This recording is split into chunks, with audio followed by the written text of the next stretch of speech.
Gillette comes out swinging against men. Or did they? Let's talk about it, Middle America.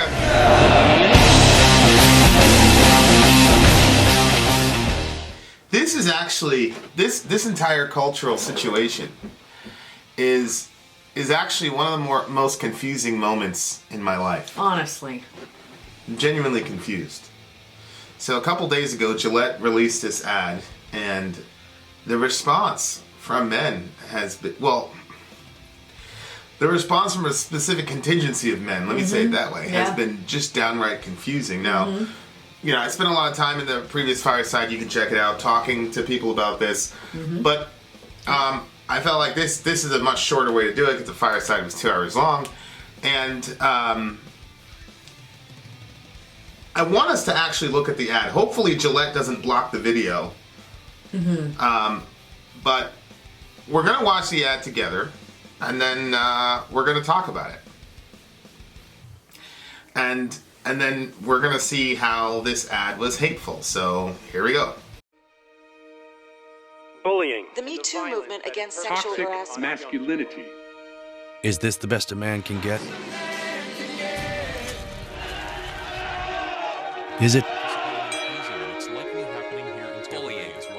We can't hide from it. Sexual harassment is taking over. It's been going on far too long.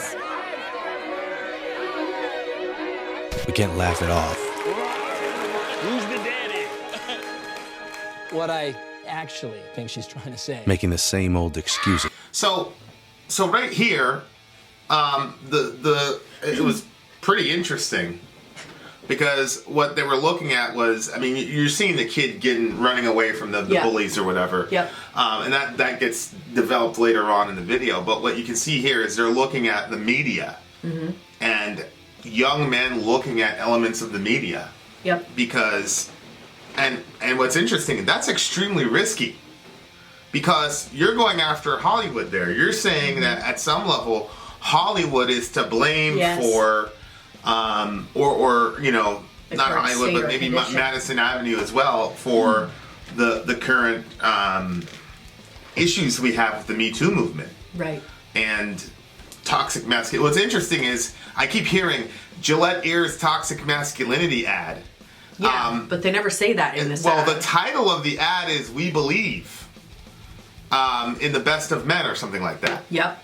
So, like, it immediately gets framed as Gillette is going after toxic masculinity, but the title of the actual art of the commercial is not toxic masculinity. Right. It's, you know, we believe the best that men can be. Yeah. Yeah. Right out the gate, I feel like it's kind of, you're kind of poisoning the well if you call it a toxic masculinity. Yeah. But it is true that we have issues in our country with how women are portrayed and objectified in the media. I remember one time I went to the, you know, local, you know, the mom and pop shop or whatever, the convenience store across the street, and I'm going down to get milk with Dorian, and there's all these naked women or basically naked women in the magazine rack and stuff. Yeah. And when I went up, I'm like, yo, I got a 7-year-old here. He was 8, 9 years old at the time. I'm like, I got a little boy here, and I can't get some milk without seeing this. I'm like, that's not cool. And the woman looked at me like I was from the planet Xenon. She's like, well, was it Playboy? I'm like, no, it's not Playboy, but it's Maxim. I mean, the girl's in a freaking bikini. She's bent over, and here's my 8-year-old son. We're just trying to get some milk. Right. And I did that for 2 reasons. One is I didn't really think that she was that anything was gonna change, and nothing did change. But 2, I wanted to demonstrate for my son that this is not okay. And we have normalized the objectification of women. And so I don't see how a person can feast on that over and over again, and then especially in the virtual world and then in the magazine world, but then you expect these people in the real world to just show up and not have any, you know, wrong views as to how to treat women. Right. Yeah. Because they're on display as, I mean, if you think about this, you go to Walmart and you want to check out, you go to Walmart, you're going to buy things. And these women's bodies are displayed as another item that you can just buy. Yeah. So is it any wonder that if you've got a group of young boys and men that have, when they go shopping, women are for sale, then they turn on TV, there's a couple of ones where the maid's butt is getting touched and it gets laughed at and it's a big joke, and then I'm assuming it was a Maury Povich thing, you're not the father, where the woman is shamed and all that. Like, do you honestly believe that we can watch that stuff and grow up in that type of environment and then know intuitively to respect women? I don't think so. I don't think that we can do that. And then I haven't even touched on pornography. I'm just talking about what is in front of you that's normalized. It's normal to us to see a half-naked woman for sale on a magazine. Normal. It's just completely normal. Yep. And so like I thought that was they started at a very interesting, but that's not even being talked about the effect on the media and how it works with toxic masculinity, because I mean that really speaks to the Me Too movement, because it's like, well, Hollywood, hello. Yeah, Hollywood has been the main purveyors of the objectification of women in the popular level. Absolutely. And now all this Me Too stuff came out. Like, how are we surprised by this? And this doesn't. I think it's important not to give people excuses, but to say this is a milieu we're in, and so it's the responsibility of, you cannot leave that unchecked. Right. And I feel a responsibility of a man that is raising two other men, that I have to call that out, because otherwise he'll think it's normal. He'll think it's a, and when you use normalize, what it means is like to take something bad and take the badness out of it and leave it as a positive, leave it as something to just be expected. And so I want them to think every time they go out there to remember that interaction when I went after that, because it's important. Yeah. Well, the Me Too movement is a reaction to the sexual advances and the sexual assaults that have taken place unwanted over time. Yeah. So I felt, this ad is, let's not be reactionary. Let's change the things that are leading up to that type of behavior. That's a good point. Be proactive. Yeah. If you're a dude and you know that your son is ingesting this stuff, voluntarily or involuntarily, you have to do something. Right. You can't just say, oh yeah, I mean, you've got to exemplify and you've got to didactically, teach them directly. Yeah, and I mean, going back to the pornography thing, I have heard countless people say that their first introduction to pornography was through their father. Right. And it's not that the father said, hey, here's a magazine, or hey, let me put something on the TV. Right. It was that the father was viewing it, and then upon viewing it, he wasn't focused on what was going on around. And then the child got out of bed, came in the room, peeked in, saw something, and then that was the first introduction. Right. The father, most cases, doesn't even know that they did introduce that to their child. Right. So the first part of the commercial, the first 30 seconds, is really about the media. Yep. But that completely got missed. But let's keep going. Boys will be boys. Boys will be boys. Boys will be boys. But something finally changed. Allegations regarding sexual assault and sexual harassment. But she says And there will be no going back. Because we believe in the best in men. So he goes, something changed, the Me Too thing blew up, and he says we're not going backwards. We believe the best in men. That somehow got construed as a misandrist, man-hating, feminazi ad. And keep in mind, Gillette has been on a string of doing actually significant commercials. The last one they did was with Shaquem Griffin. Right. The dude from Seattle with the twin brothers. They play on the Seahawks, and it was talking about how it started off with the dad in the bathroom teaching the boys how to shave. Yeah. And then teaching them in the backyard how to do their drills in football, and then the dad is encouraging, saying don't let nobody can beat you, you guys da da da da, and then he gets him and his brother get drafted. Yeah. And like do the hard work and put out or whatever. That's not just buy my razor. They're trying to say something. Right. Culturally. Yeah. And I thought and here's the thing that's really interesting to me. As a black man, you don't see a lot of positive portrayals of fathers. Most of the time with black fathers in the media, it's my dad wasn't around, blah, blah, blah. So I'm watching that commercial and I'm like, whoa, okay, we're finally being represented in a way that's positive. Bless God. Because we're just used to, this is going to be very controversial, but I'm sorry. The facts are, black dudes are just used to seeing ourselves just get portrayed as horrible people in the media. We're just used to it. And nobody's saying we believe in the best in you. It's just, you guys are, whatever, and we're getting choked out by cops and killed and shot and rioting. And on shows, the guy never has his father with him and whatever. And so it's like, we're used to that. Yeah. So part of me feels like it's interesting to me, the people who are lashing out and really upset about this. But regardless, this commercial is not saying men are terrible. Right. They're saying we believe in the best of what men can be. And it's not even that, like a lot of times you'll see a commercial that will put out their product so that way the way that you can be the best is by buying their product. Right. But they're not even communicating that. Like they're not putting it like, well, if you use Gillette shavers, you're gonna be the best of all humanity. Right. No, they're just putting some really meaningful stuff in their ad about how to be the best. Right. And of course, there's the very powerful sort of device of having the man look at himself in the mirror, which plays as a double because on the one hand, you have to do that when you're shaving, but on the other hand, Michael Jackson has a song called "The Man in the Mirror," where he's talking about self-improvement. What's interesting is Chris Brown, after he had that physical confrontation with Rihanna, in his next public appearance, he was on like some award show and he was covering that song, and he broke down crying as he was covering the song because he had just got this physical confrontation with Rihanna. Oh.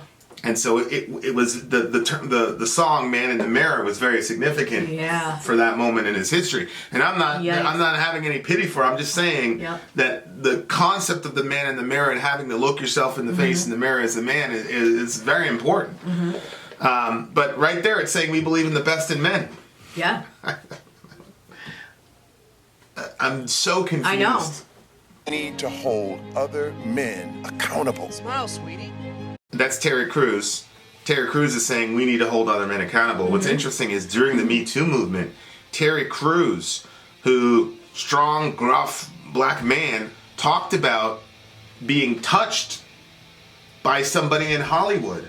So here he is, this grown, strong black man, and he basically got molested, and he said he didn't do anything because he didn't want to screw with his career.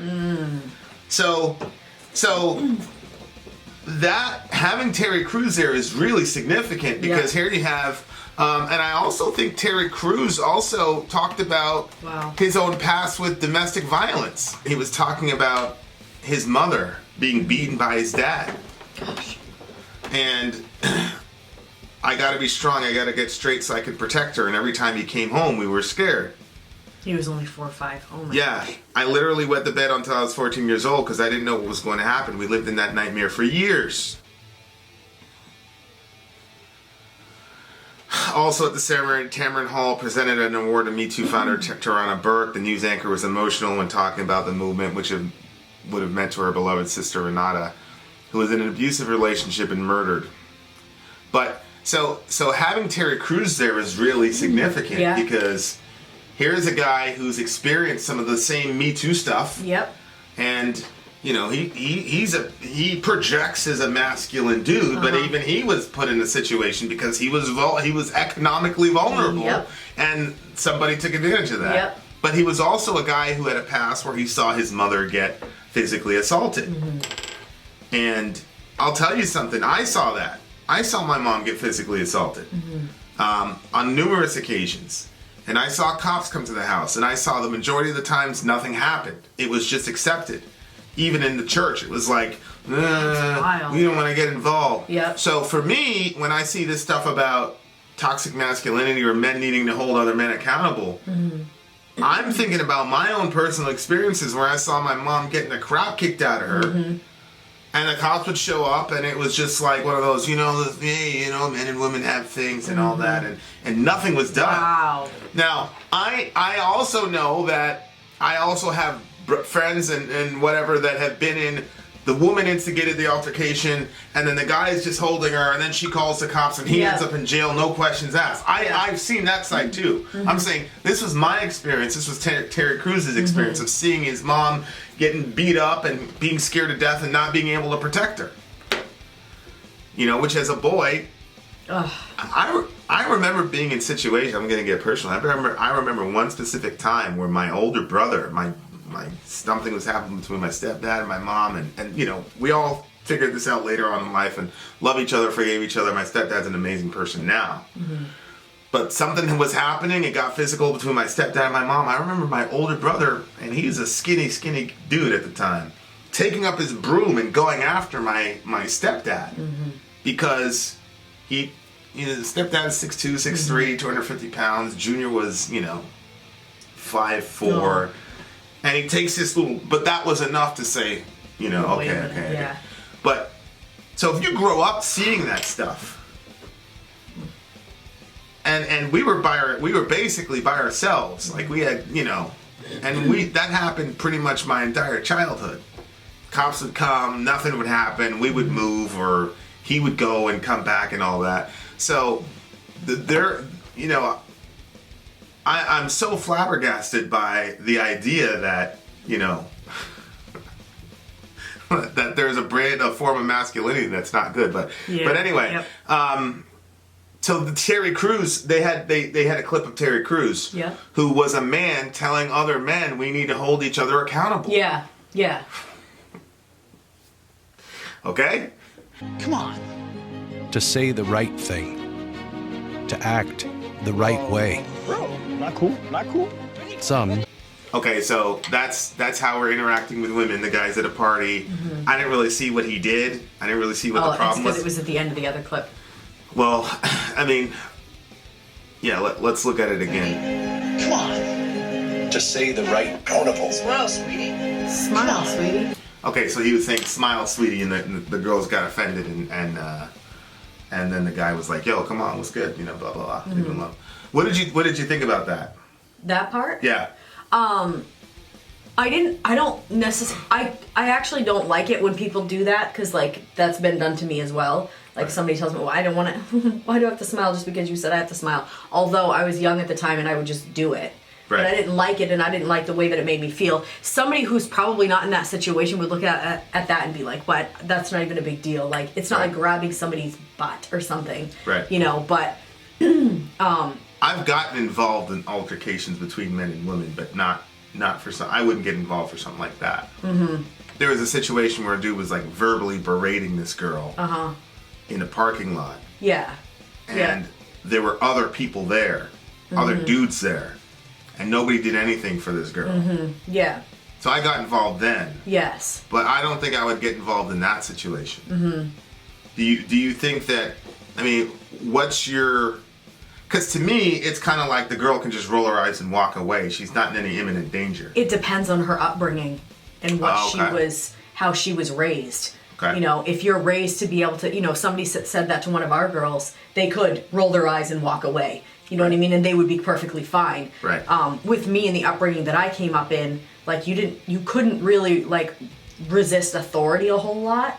And so like, I know that this guy is not in authority over her. You know what I mean? Like he's like one of her peers. Right. But because the masculine, feminine sides of it, I have a small, probably my experiences is not common. See, if I was a woman, that part would probably bother me. Because I'd be like, I'd be able to handle that myself. I wouldn't need a dude to come in there and rescue me from that. I'd just say, you're ugly. Yeah, it depends on the type of person that you are. You're ugly, you're fat, leave me alone. Yeah. Type of thing. Yeah. And then just, walk away. Like, the older version of me would be fine to handle a situation like that. But when I was 15, 16, stuff like that would happen and I would feel so uncomfortable. I just wanted to escape the situation. Oh, really? Okay. Yeah. Okay. So, and then of course the girl's walking down the street in the short shorts and the dude's like, hey, and then his buddy's like, yo, chill. He goes to follow her. Yeah. I don't know if it's his buddy or if it's just a guy walking out of the store. I remember being on the phone with my sister. She was coming out of the gym in Brooklyn, New York at 9:00 at night. Yeah. And she She just got done working out, and she's in her gym clothes in the summer. And Why'd you really rock? I'm on the phone with her, and dudes are like, yo, shorty, let me talk to you for a minute. And she was like, but she can't, she's, our family's different. Yeah. So she gave it to them, and they were like, they took the hint and they walked away. But you're saying culturally, it's just different. It is. I mean, I can think of a time where when as a teenager, I would go running. I would wear my summer gear and all that. Right. And you look good in summer gear. When I did, and I finished almost to the end of my run, and then this car started following me, and then they started yelling, "Hey, baby," right. Yelling and all that, and I was getting really, really scared because I was like, are they gonna just drag me into the car? I don't know what's gonna happen. They'd go by me, and then they'd circle around, and then they'd come back, and I was still a good mile away from my destination. And when I got to the destination, I ran to a male that I thought would have helped me, and the only thing that he said was, "Well, you shouldn't have been wearing that outfit." I was like, yeah. So, yeah. It would have been nice if some other people would have gotten involved in that situation. It was a hot summer day. There was other people that could have seen that, they were yelling out the car window to me. Dudes almost never, that was, I was definitely mad at the guy that was going after that girl in the parking lot. And I remember saying, I told him, I said, that's enough. And then he said something like, well, he said something about her that really pissed me off. So I started walking. He was blaming it on her. He's blaming it on her. Yeah. And I started walking towards him, and then he said, "Oh, no, I'm sorry. I'm sorry. But there were other people in the. That's the thing. It's the fact that he felt comfortable. Oh yeah. To talk to her like that. Yep. In public. Right. Meant that he felt that he wasn't going to get checked on okay. it. Yeah. Yeah. So that's what bothers me is he knew 9 times out of 10 nobody was going to say anything to him, even though he was being completely abusive to this girl. And so there was one time, actually, now that you say it, just kind of came to my memory. I was a teenager. I was probably 18 years old. And I was working at a store, and we had to wear these button-up shirts. And I didn't know it, but my shirt had unbuttoned. Yeah. And I was taking off my vest, and there was 2 guys that were in the room, and one of them was started to say stuff, and the other one was like, "No, that's not cool. Leave her alone." Right. And then he came and he blocked and then told me that it was, and that was really, really cool because it was matching masculine with masculine energy, and it was a back room, so I don't know, it was whoa, this is really cool, It was. I had never had that experience before, and that person had no relation to me or relationship with me. Yeah. It was just he saw a situation and he took care of it. And I feel like this is also interesting. I think we're going to accomplish getting everybody angry. I think that because of the feminist movement, where chivalry is dead, so men aren't supposed to hold the door open anymore, and women can do everything men can do and all that. Yep. That we've lost the very real fact that there is a masculine energy and a feminine energy. Right. And I'm sorry, but I've seen it over and over again. No matter how powerful the woman is, when there's a stronger masculine energy in the room, I don't know what happens, but it intimidates the woman. It really does. And it's on you as a man to stand in the gap. But I think men in this society right now really don't know what our role is. So a lot of men don't really know you got to step in, because we've all been socialized that women can do everything men can do, and there's no difference. Yeah, it's a problem. There's no difference at all. It's a problem. Not at all. It's just a continuum and a spectrum, and there's no difference at all between men and women, and there aren't real distinct roles anymore, because back in the 50s you had a specific type of role, and part of your honor was connected to whether or not you could protect the women around you. And a lot of people want to say that that's cultural, but even every kid who's ever had their mother abused, that's a male, I've heard it from every single one of them. You couldn't protect your mother. Yeah. Or you felt you had to. So Terry Crews, he was, he peed the bed, he's scared to death. He wanted to protect her. He couldn't. My brother, picked up a weapon and said, I'm gonna protect my mom. You know, which was completely irrational because he got one stroke with that broom and he would have been dead. But that's in his head, is you gotta protect the women that are there. It worked.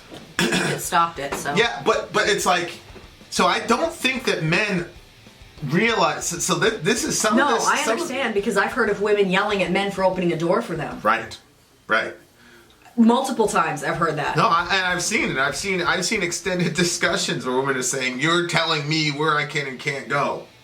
No. By opening the door. No, that's not it at all. So I'm not blaming women. This is not really a blame thing, but I think we don't know what our roles are. Yeah. And when you use the term gender role, see, what's interesting is that this is not a pro-feminist video. Because men are rescuing women. Yeah. That's not feminism, brothers. Right. Men end up being the heroes here. And they're the ones that are rescuing the women from the creepy-ass men. That was my complaint at the end. I was like, there's no women. Well, yeah. Standing up for themselves. Yeah, it's not like the girl turns around and does some jujitsu. Yeah, some JJ or something. Yeah. She doesn't get the guy in a rear naked choke and says, "You son of a bitch." Yeah. You know, she doesn't do that. Yeah. Well, that's not feminism. Oh yeah, I totally agree. This commercial is reinforcing chivalry and it's reinforcing gender roles. It's saying that men are responsible to be protectors in the society. That's not feminism. It's definitely not third wave feminism. Yeah. And a part of me feels like, that's why I ask people, like, have you actually read anything from feminists or people who use the phrase toxic masculinity? Because there's a lot of people that would say this is promoting toxic masculinity because it forces men to occupy the role of protector. Because a lot of third wave feminists don't even believe in the concept of gender roles. Yeah. This commercial is reinforcing gender roles. So that's what's mind blowing to me. I'm like, these people are saying this is feminazi bull, and this is anti-male feminazi. It's like, okay, it's anti-male. It just said that we believe the best about men. And it's feminist. It's so feminist that it's promoting men as heroes and women who need to be rescued. Read any feminist blog post about like TV or superheroes, or that's like the number one complaint is the waif woman who needs to be rescued by the man. That's the number one complaint they have in the media. That's exactly what you're seeing here. And I bet you anything, there's some article by some feminist already that doesn't like this for this reason. Sure, yeah. So I think people are missing the point here. What I'm seeing happening is that this is, I think, the Me Too movement and other things have brought us to a situation where we're saying there is a difference between men and women. And men carry spiritual, economic power, definitely. Usually they carry positional power, but I also believe that men carry a certain spiritual, metaphysical, esoteric energy that's distinctly male that overpowers women if there isn't a way to equalize. I believe that. And I think that this is communicating that, and it's saying, guys, we actually have a role in society. This is, we're not just, no, we're not interchangeable. We have a role. That's chivalry. That's not feminism. I think you can see in about 2 or 3 seconds which situations, like you said, that there's some situations where you just kind of like leave that. If you just read the body language of the woman, like, is she rolling her eyes and walking away? Or is she looking intimidated and uncomfortable and, you know what I mean? Agree. Because a lot of times, the people that, like, will capitalize off of those situations are people that can see that they're uncomfortable, but they're using that as an opportunity to, you know what I mean, to go into the situation and make the girl feel uncomfortable. Right. I had a guy at a job one time, and he was going after one of my girls. One of them was a supervisor. So she comes to me. She says, "Vin, this guy, yada yada yada." So I went to him. I'm like, "Bruh, don't ever do that again. It's your final warning." Well, he goes off and does it again. So I fired the guy like that. Gone. 3 weeks later, I see the guy back because he knew some of his buddies. He just was on a different project. You know what happened? Wow. That guy ended up taking a girl, bashing her head in, and drowning her in a bathtub. Then he put her body in a Yep. Wow, I didn't know you fired that guy. I fired the guy, and then so I know that that's a unique situation. My point is, if we would have respected the fact that the dude was already harassing women, he wouldn't have been back there to hurt one of our people. So, you know, but it's just this, hey, everybody does it, blah, blah, blah. I've been in so many situations at work with other dudes at my job, and it's not true. Not every dude is like that. And there's been people I've worked with for almost 20 years that are not like that at all. Never had one complaint, never had one anything, and interacted all the time with women. But yeah, it's just very interesting to me that this is not promoting feminism, it's promoting chivalry. Yeah. And it's promoting honor, which are very old ideas. And to me, this represents a rejection, actually, of the feminist movement. It's also a rejection of toxic masculinity, but it's also a rejection of feminism. Because it's saying, well, I mean, if the feminists are right, then if the girl's getting harassed at the party, we should just leave her alone. Because she and I are equivalent. Yeah. But this is saying no. It's a completely bold ad to put out. Yeah. Well, what's happening is that the men are so upset about it, and the feminists are enjoying it so much that I don't think they're seeing it. I don't think they're seeing that they should be offended. Already are. In ways big and small.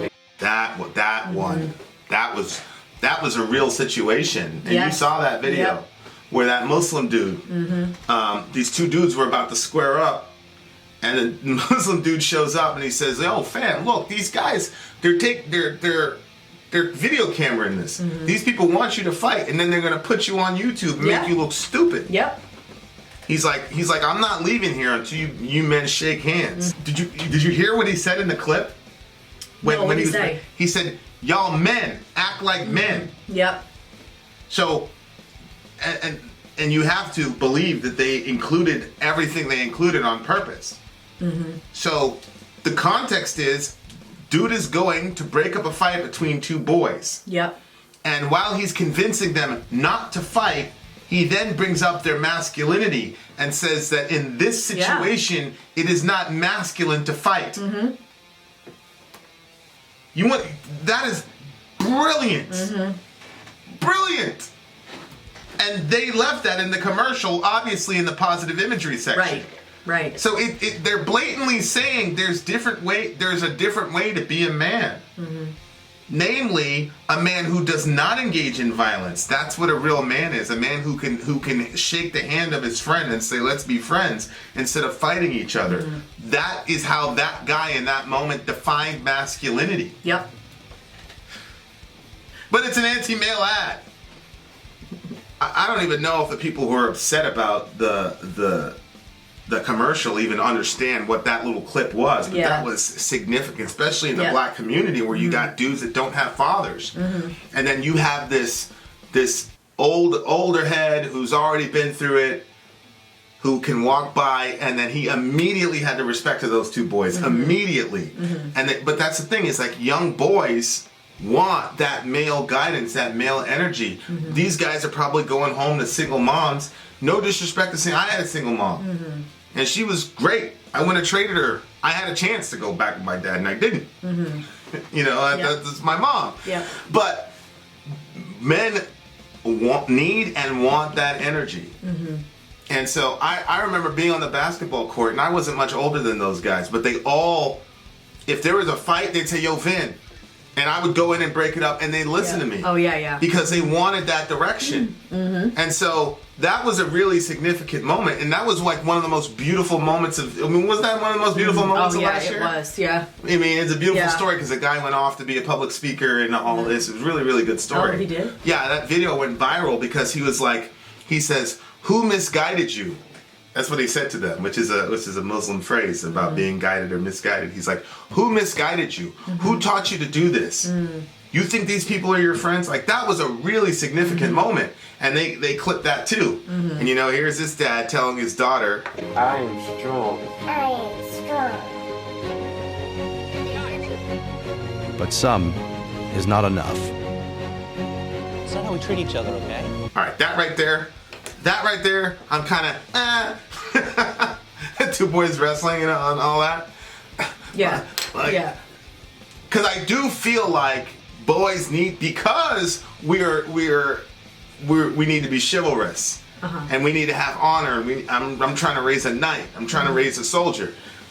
Because of that, there needs to be some rough and tumble a little bit. There needs to be a certain level of hardness to the kid. Yeah, I said to you before, I never used to agree with that. I was like, oh no, you should always break them up and stuff like that. But then I saw men who were never put in situations to be in any sort of physical altercation. When it came time to protect their family, they were hiding just like everybody else. That dude showed up, and the 6'4" guy, and then there was like, oh, he's got a knife or whatever. Yep. And then, and then somebody walked up to me and said, yo, Vin, it's a situation down there. Right. And all the dudes who grew up in Maine who'd never had a physical altercation in their life were hiding behind the car. Yes. Yes. That situation, honest to goodness, that changed something for me. I was like, okay, this isn't good, because you know what? If you've never been in any sort of physical altercation, and now you're a grown man and you're gonna go into a situation that could you might get in a fight over this to protect somebody else, and you don't know anything. Like, there's so much fear that will end up holding you back. One girl was pregnant. Yep. And the guy was right behind, hiding the car behind. You're like, yeah, I know. What's good, fam? So I went down there, and it turned out the guy was just drunk, and he was really emotional and stuff, and he just needed somebody to talk to. Because I didn't go down there and no, yeah. I just went down there and I just made sure everybody was good, made sure everybody was at right distance or whatever. But yeah, I remember that whole situation, because I brought that up because you had seen me, slap boxing with Dorian. Oh, I didn't like that at all. And we were going at it. And I hit him, and then he hit me, and all that.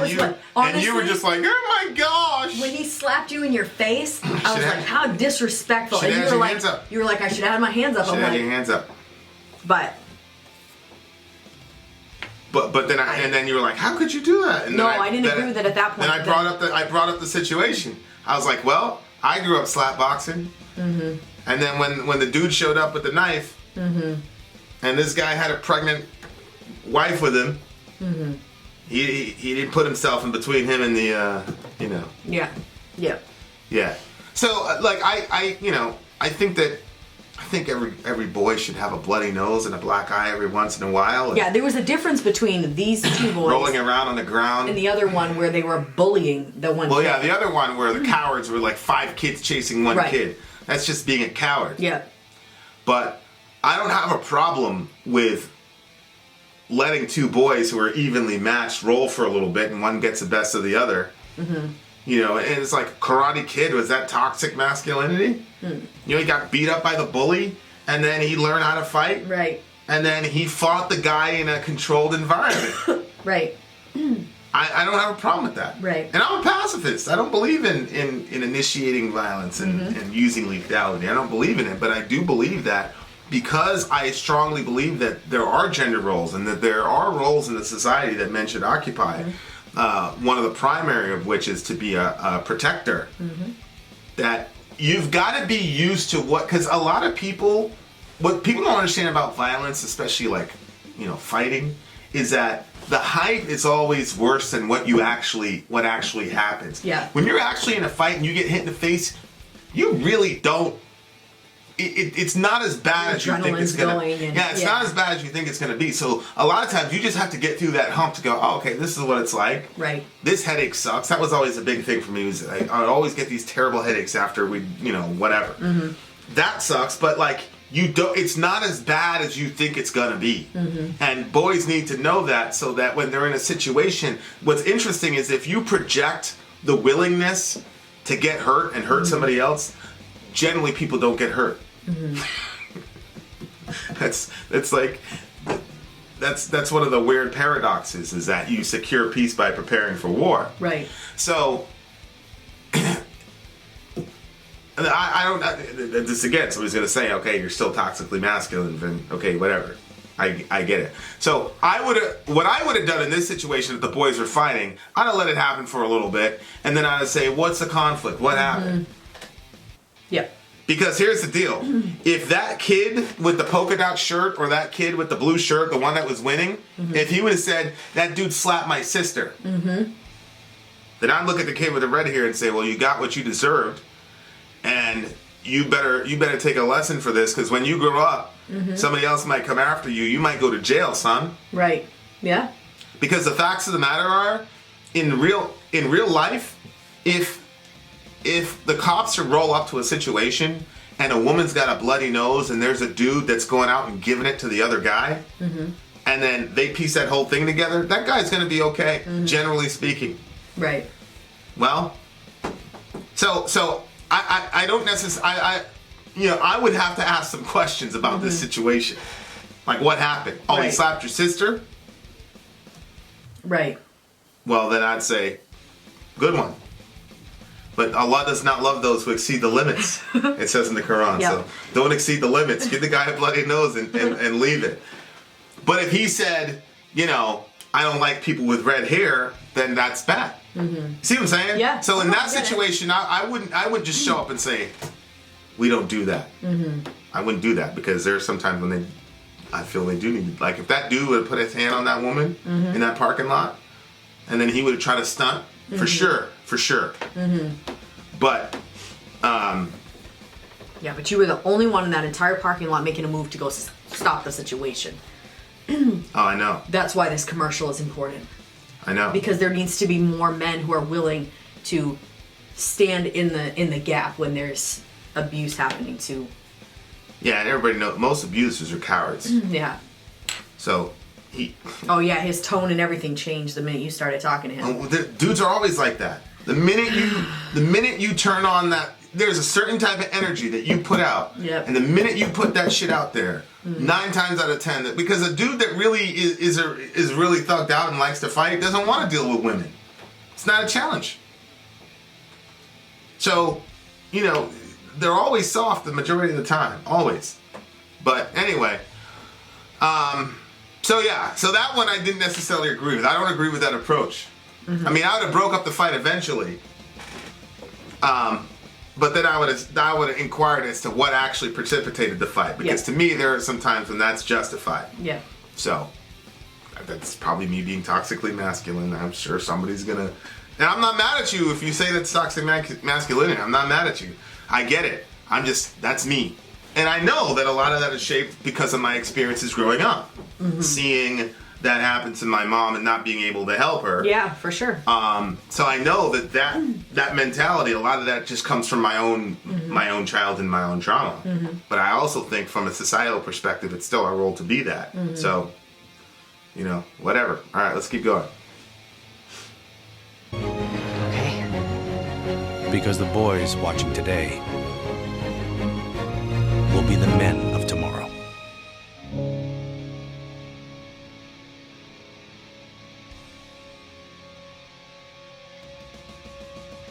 That we can get what?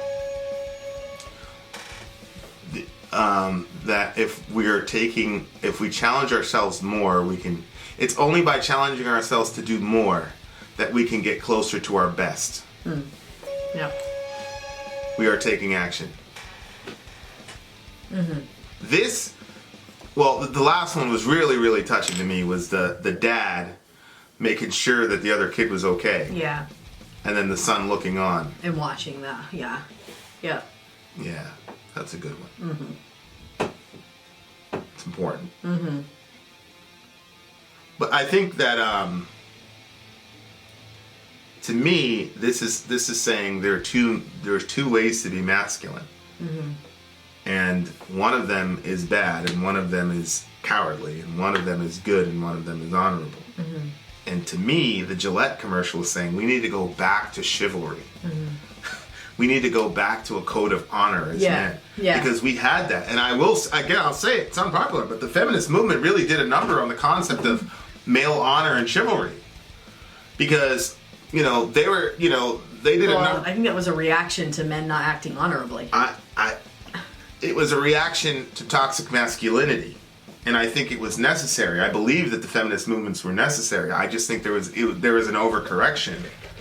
And then the folks came in and said that gender roles didn't really exist and that there were just societal constructs. Mm-hmm. And ignored all the biological, factual evidence of the fact that, no, they're not societal construct. And if you don't want to say they're theological, you at minimum have to say they're biological. Mm-hmm. But you can't get you can't get an ought from an is. In other words, biologically speaking, it's obvious that men are generally going to be stronger than women. Mm-hmm. That's is. But therefore, men ought to protect women. You can't get there from there. Mm-hmm. You could very easily say, okay, I'm stronger, therefore I will oppress you. Mm-hmm. So the ought of you need to use your strength to protect has to come from somewhere. Mm-hmm. Of course, we believe it comes from God. Mm-hmm. But I mean, you could even, Hammurabi, the strong shall not overpower the weak. It's Hammurabi, it's before mm-hmm. Moses. So that ought is what chivalry is about. And I agree that the feminist movement was reacting to, overextensions and abuse of male authority. Mm-hmm. But I'm saying in their reaction, especially as the second and the third wave progressed, and then as gender studies became this big thing, yep. and it became very popular to eschew gender roles and get rid of them, I think it and like I say a lot of times, like a lot of the overreaches in feminism, in my opinion, end up benefiting men. Because it's a difficult thing to confront a guy that you don't know. Yeah. It's a difficult thing. A guy could be carrying a weapon, he could be doing this, he could do that. It's a difficult thing to do. It's much easier to just mind your own business and say, hey, she can handle her own business. Absolutely. So it's actually very convenient for dudes to be able to go, hey, all right, hey. Mm-hmm. Sure. And this is actually challenging. Mm-hmm. Because it's like, okay, we've had a break since the 60s for about 40, 50 years. We need to get back to what we're supposed to be doing. Mm-hmm. And that's the ultimate message of the commercial. It's a way back to chivalry. Now, somebody sent me this article. I forgot the brother's name, but it's a Vice article. We're going to include it in the link because the title of the article is All Masculinity is Toxic. Feminist writer and activist John Stoltenberg believes we need to give up manhood for good if we want to live morally sound and love-filled lives. Okay, so there's a part here where he says something really interesting. Now here's what this guy says. He's getting interviewed by Vice, and we'll put the link down there. And the reason I'm reading this is a couple reasons, because I think I found out one of the reasons why dudes are reacting to this way, and I'll explain it to you in a second. So here's what the Vice interviewer said. Violence is something that people often associate with terms like toxic masculinity. How does the framework of toxic masculinity square up with the way that you see manhood? Listen to how he responds. I don't use the term toxic masculinity. One of the problems with it is that it implies that there's some better manhood out there, that there's a good manhood and a bad manhood. You see what he just said? Mm-hmm. What he's saying is, this guy is completely against masculinity, period. Yeah. He says masculinity needs to go. That's terrible. But listen what he said. What he said was, I don't use the term toxic because that implies that there's a better manhood out there. Well, what do you see in the Gillette commercial? Mm-hmm. There was an alternative to being a better man. Right. So when the term toxic masculinity is used, here you're getting an ultra-feminist. Mm-hmm. And what he's saying, this is one of the people that are on the fringe that always get quoted. He's a feminazi, obvious, whatever. He's saying manhood as a whole needs to be eliminated. And so he's saying, I don't like the term toxic masculinity because he knows it's not an indictment against all men. Mm-hmm. It's an indictment of a type of man. Yep. And what he's saying is that leaves the door open for an alternative better man, which is exactly what the emphasis of the Gillette commercial was. Yeah. It was not men suck. It was, look at these guys. We need more black men that will be in a black neighborhood and stop a fight from happening so police don't need to get called. We need more of those. Mm-hmm. That's the point of the thing. And it's to inspire. You know why that video went viral? Think about this. Some random dude breaking up a street fight. There was like 20 million views on that thing. Why did that go viral? Because there's a gap. Yep. And it inspired other dudes to say, I want to be that for my neighborhood. So, but what this guy is saying is there's no form of masculinity that's good, so let's not use the term toxic. Well, that means that the people using the term toxic are not against manhood then. Because when you actually talk to an actual feminist who is against manhood, he doesn't like it. Yeah. Here's another reason why this guy is important. And here's the rest of the quote. He says, one of the problems with it is that it implies that there's some better manhood out there, that there's a good manhood and a bad manhood. I think as a communication, that is not really clarifying to anybody. It just exacerbates the kind of one-upsmanship mentality, like, oh, I'm a better man than that kind of man. And that better than worse than is a real trap. So what he's saying is that there is no better way to be a man. You should just not be a man, period. Oh my gosh. Because he wants to eliminate masculinity, period. But here's why this guy's important. I believe that the guys who are reacting to this video or react to the term toxic masculinity, I really think that they're interpreting that as masculinity is toxic inherently. No, I agree with you. So they're flipping the words. It's turned into masculinity is toxic instead of the phrase toxic masculinity. Yep. And orders of words are important. Yep. So if you switch the order of the word, so here's what I'd say. If a person means by the term toxic masculinity that masculinity in and of itself is toxic, I agree, that's wrong. Yep. But my concern is I haven't seen any evidence in the literature or in the Gillette commercial that that's what they're saying. No, I agree.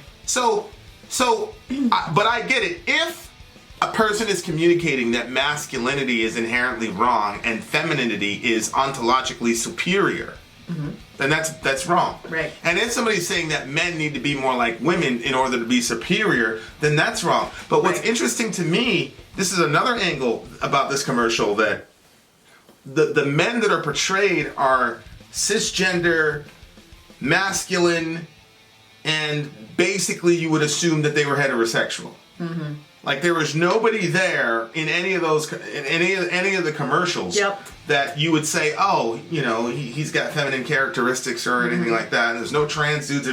It was all just dudes. It looked pretty straightforward, yeah. Yeah, and then of course the clips with Terry Crews, and then the clips with the guy when he was talking about, you know, breaking up the fight with the two boys.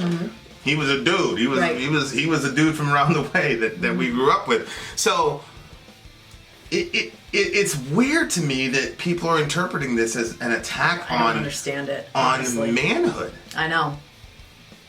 To me, feminists should be offended, and probably gay dudes should be offended. That's what I was thinking, yeah. They're the ones that should be offended. Men, I don't see how men are offended by this. I'm so confused. I don't get it. All the behaviors that are there. Like I said, if I was at the beach party and somebody was saying "smile, sweetie" or whatever, and I wouldn't get in that situation. I wouldn't get involved in that situation. If the girl rolled her eyes and walked away and the dude followed her, you know, I'd get involved. But I remember being a kid in high school at the club, and then our friends would go, "Yo, I got this," and then he'd go to a girl and throw his game at her, and she'd, you know, roll her eyes and walk away, and we'd laugh at him, and he'd be like, "Oh, shut up! At least I was brave enough." You know, like I didn't really see that as like doing something bad to her or abusive. I mean, it's just how are we supposed to, you know, relate to each other if you can't throw some game at a girl? I'm not, you know.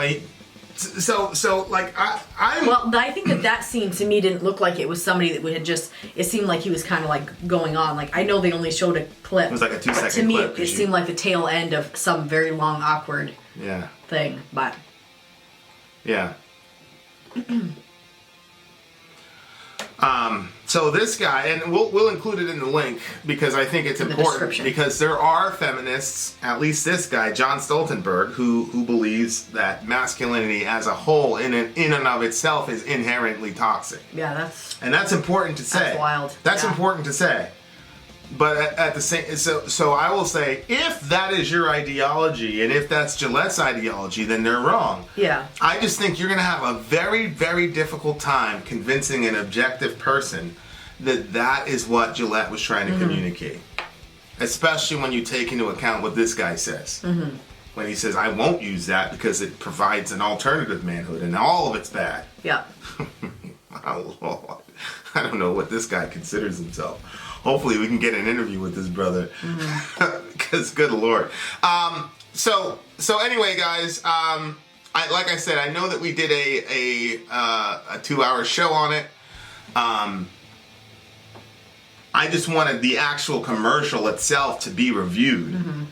And, you know, there's some conversations I want with some of you offline, because I've already had the online conversation. But some of you, I would just like to talk to you offline and really pick your brain after you watch this video and really tell me where this is coming from, because I am still, the more I look at the commercial, the more mystified I am. Yeah. You know, and I'll tell you, as a black man, again, thank you, Gillette, for portraying black men as capable fathers who can actually do something. And, you know, I have a suspicion as to... But anyway, I love the commercial. I think it is probably the best commercial of 2019, in my opinion. It inspired me to be a better man. It really did. It inspired me to say I can do more. With my own sons, as far as teaching them to be men. That's a you hear the conversations with them. All the time. It's about being a man. And what type and what a good man is and what a bad man is, because there are absolutely paradigms and archetypes of bad men. It's like I said in the show, the Bible has a term. Sons of Belial, Benai Belial, worthless men. There are definitely worthless men out there. You can be buff with a beard and all that, but you're a coward. You don't protect your family. You beat on women. You don't take personal responsibility for anything. Forget it. You're a worthless man. And there's a way to be a heroic, honorable man, a mighty man. That's, you know, the Bible has categories. There's worthless men and there's mighty men. Exactly. And those mighty men cried their eyes out like babies and loved their best friends, loved their male best friends, and kissed each other and hugged each other and called out to God for help and suffered with depression, but they were still called mighty men. Right. And so, and then there were other tough, thugged out, bearded guys that fought every 2 seconds and all that, and they were called worthless men. And so I'm always trying to talk to my boys about how to be, what a worthless man looks like and what a mighty man looks like. And you know, if you want to say toxic, worthless, bad man, good, heroic, mighty man, it doesn't matter. We all know there's a good way to be a man and a bad way to be a man. That's it. We know that. And I just think that maybe certain groups of men are just not used to being called out and challenged. I've been shocked by the reaction. I've been completely shocked. I took it, that commercial, it legitimately inspires me. It does. And then there are very few commercials that inspire me. But having two boys, having a boy on the way, it's exciting to know that you're producing a man. I love it. I never had a dad growing up to be able to, like, you know, take me under the wing. And how many fights I got in that if that dude would have showed up, or if my dad would have showed up and said, yo, you know, it didn't take much, but I didn't have it. And so this is saying we need more. We do. So, anyway, all right. That's all I got. Love your neighbor. Take care of each other. Middle America. We are the media. Till next time, guys.